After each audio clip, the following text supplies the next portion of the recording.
آقا کریم علیہ السلام نے ارشاد فرمایا کہ کون ہے جو مجھ سے یہ کلمات لے اور ان پر خود عمل کرے اور پھر آگے ان لوگوں تک پہنچائے جو ان چیزوں پر عمل کرے۔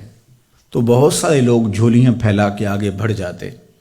لیکن علم کے لیے جو حرص حضرت ابو ہریرہ کے سینے میں تھی اس وجہ سے انہوں نے پہل کی اور آگے بڑھ کے عرض کی، حضور یہ خیرات میری جھولی میں ڈال دیجیے، میں خود بھی عمل کروں گا اور ایسے لوگوں تک پہنچاؤں گا بھی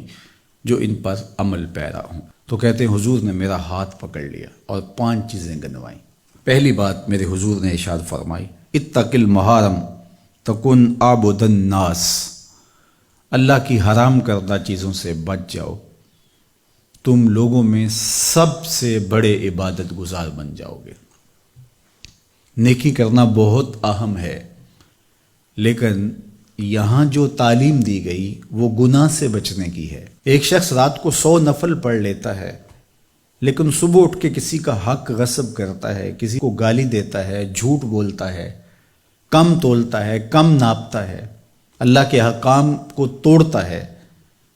اور دوسرا شخص ساری رات عشاء کی نماز کے بعد سویا رہا اور دن کو فجر کے بعد اس نے جھوٹ نہیں بولا، کسی کو تنگ نہیں کیا، اللہ کی مخلوق کو ضرر نہیں پہنچایا، تو شریعت ایسے شخص کو پسند کرتی ہے جو اللہ کی حرام کردہ چیزوں سے بچ جائے۔ نیکی کی توفیق مل جائے، نفلی عبادات میسر آ جائیں تو بڑی بات ہے، لیکن اس سے بڑی بات یہ ہے کہ اللہ کی حرام کردہ چیزوں سے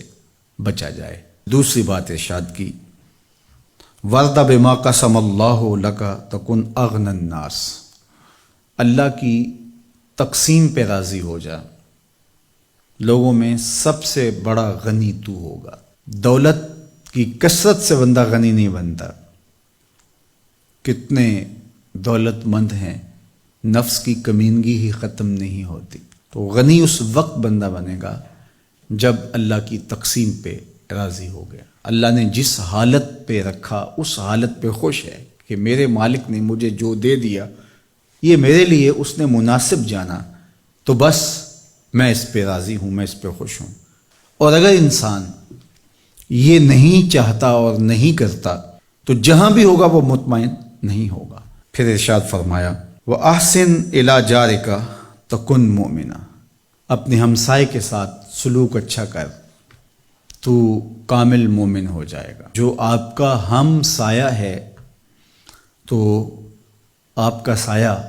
شفقت کا اس پر پڑنا چاہیے۔ آپ کا ہم سایہ آپ کی طرف سے سخت دھوپ میں اذیت گوارا نہ کرے، بلکہ آپ کے ہم سائے کے آپ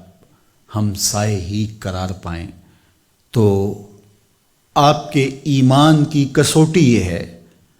آپ کے مومن ہونے کا معیار یہ قرار دیا گیا کہ آپ اپنے ہمسایوں کے ساتھ کیسے ہو۔ چوتھی چیز، وَأَحِبَّ لِلنَّاسِ مَا تُحِبُّ لِنَفْسِكَ تَكُنْ مُسْلِمًا، اگر تم کامل مسلمان بننا چاہتے ہو تو جو اپنے لیے پسند کرتے ہو تمام مخلوق کے لیے وہ پسند کرو۔ اب کوئی شخص یہ مزاج اپنی طبع میں راسخ کر لے تو معاشرے کے اندر شر، فساد، بدامنی، کسی کے حقوق کو غصب کرنا، کسی سے زیادتی کرنا، کسی کا برا چاہنا، سب کچھ ختم ہو جائے گا، اور یہ معاشرہ جنت نظیر بن جائے گا کہ جو ہم اپنے لیے پسند کرتے ہیں وہ ہم اپنے دوست کے لیے، بھائی کے لیے، ہمسائے کے لیے، عزیز کے لیے، رشتہ دار کے لیے پسند کریں۔ اور 5ویں بات، وَلَا تُكْثِرِ الضِّحْكَ فَإِنَّ كَثْرَةَ الضِّحْكِ تُمِيتُ الْقَلْبَ، ابو ہریرہ زیادہ ہنسا نہ کرو، زیادہ ہنسنے سے دل مر جاتا ہے۔ مسکرانا تو سنت ہے، مسکرانا حضور کی عادت تھی، جس کی تسکین سے روتے ہوئے ہنس پڑیں، اس تبسم کی عادت پہ لاکھوں سلام۔ مسکرانے کے بعد اگلا مرحلہ دہق کا آتا ہے، لیکن دہق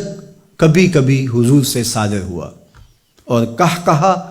یہ حضور علیہ السلام سے صادر نہیں ہوا، تو کہے سے منع کر دیا گیا۔ دہق کبھی کبھی ہو اور تبسم آپ کی زندگی میں شامل ہو۔ اللہ اس حدیث پاک کا نور ہماری روحوں میں اتار دے اور ہمارے باطن میں چراغاں کرے۔